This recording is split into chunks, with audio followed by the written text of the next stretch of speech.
এরপর রায়হান আমার হাত ধরে টানতে টানতে বাড়িতে নিয়ে গেল। আমি অবশ্য বারবার বলছিলাম আমার হাত ছাড়ুন, এ কি অসভ্যতা, কিন্তু রায়হান শুনলো না। হাত ধরে টানতে টানতে বাড়ির গেটের সামনে নিয়ে যেতেই দেখলাম মা, জুবাইদা আপু আর দুলাভাই দাঁড়িয়ে আছে। তাদের সামনে যেতে জুবাইদা আপু আমাকে জড়িয়ে ধরে কাঁদতে শুরু করল। মেহিনুর, বোন আমার, কোথায় ছিলি তুই? তুই জানিস না তুই আমার একমাত্র বোন, তোর খারাপ কখনোই চাই না আমি। রায়হান আমার একমাত্র দেবর, ওর সাথে বিয়ে হলে তুই খুব সুখে থাকবি, তাই আমরা ঠিক করেছি ওর সাথে তোকে বিয়ে দিব।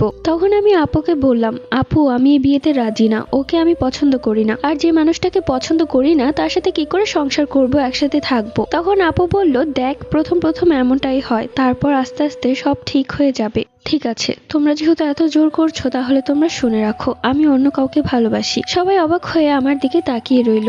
কি, কাকে ভালোবাসি? মা তখন অবাক হয়ে আমার দিকে তাকিয়ে বললেন, কি বলছিস এসব, তোর মাথা ঠিক আছে তো? তোকে আমি সবসময় চোখে চোখে রেখেছি, কখনো তো কোনো ছেলের সাথে কথা বলতে দেখিনি। আমি তখন কিছুটা হেসে বললাম, কি করে দেখবে, সে তো আর মানুষ না, সে একজন জিন। সবাই অবাক আমার মুখের দিকে তাকিয়ে আছে, কি বলছে মেয়েটা, পাগল হয়ে গেল নাকি? রায়হান তখন বলল, আরে আপনারা কেউ বিশ্বাস করবেন না, মেহেনুর মজা করছে, ও এই মজাটা আমার সাথেও করেছিল। জিনের কথা বলে আমার গালে থাপ্পড় মেরেছিল, আর পরে বলেছে জিন মেরেছে, কিন্তু আমি জানি থাপ্পড়টা ওই আমাকে মেরেছিল। আমার মা তখন আমার কান টেনে বলল, বুঝতে পেরেছি, বিয়ে না করার ঢং। তুই আর যাই করিস না কেন, বিয়ে কিন্তু তোর রায়হানের সাথেই হবে। আর আমি কিন্তু জুবাইদার শ্বশুর শাশুড়ির সাথেও কথা বলে ফেলেছি এই বিষয়, তাই এখন ঘরে যা, কালকেই তোকে দেখতে আসবে। কিন্তু মা, আমি তো একজন জিনকে ভালোবাসি, ওর নাম মুসাইন, তোর এইসব ফালতু কথা আমি একদম শুনবো না, ঘরে যা। এরপর ঘরে চলে আসি। রাতের বেলা খুব কাঁদছি আমি, জানালার পাশে শুয়ে চাঁদের দিকে তাকিয়ে কাঁদছি। একটু পরেই আমার নাকে খুব সুন্দর একটা ঘ্রাণ এলো। আমি তখন বারান্দার জানালার ওপাশে তাকিয়ে দেখলাম মুসাইন জিন দাঁড়িয়ে আছে।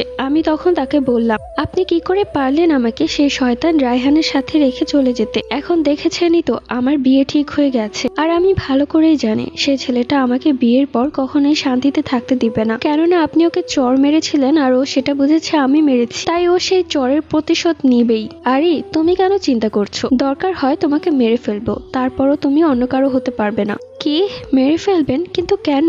আপনি না আমাকে ভালোবাসেন, তাহলে আমাকে কি করে মারবেন? আপনার হাত কাঁপবে না? আসলে আমাদের জিনদের ভালোবাসাটা এরকমই, আমরা আমাদের ভালোবাসার মানুষকে না পেলে মেরে ফেলি। এই সমস্ত কথা শুনে আমার রীতিমতো ভয় লাগতে শুরু করল। তখনই আমার রুমে জুবাইদা আপু এলেন এবং মুসাইন জিন গায়েব হয়ে গেল। কিরে বনু, কি করছিস? কার সাথেই বা কথা বলছিস? আমি তখন আমতা আমতা করে বললাম, কারোর সাথে কথা বলছি না, একা একাই কথা বলছিলাম। এসব কথা বাদ দে, তুই আজকে কিসব জিনের কথা বলছিলি? তুই জানিস জিনরা যে কত খারাপ হয়, মানুষদেরকে মেরে ফেলে, খেয়ে ফেলে। তারা খুব খারাপ হয়, খুব ভয়ঙ্কর, তাদের ফাঁদে একবার পা দিলেই কিন্তু মৃত্যু নিশ্চিত। পরবর্তী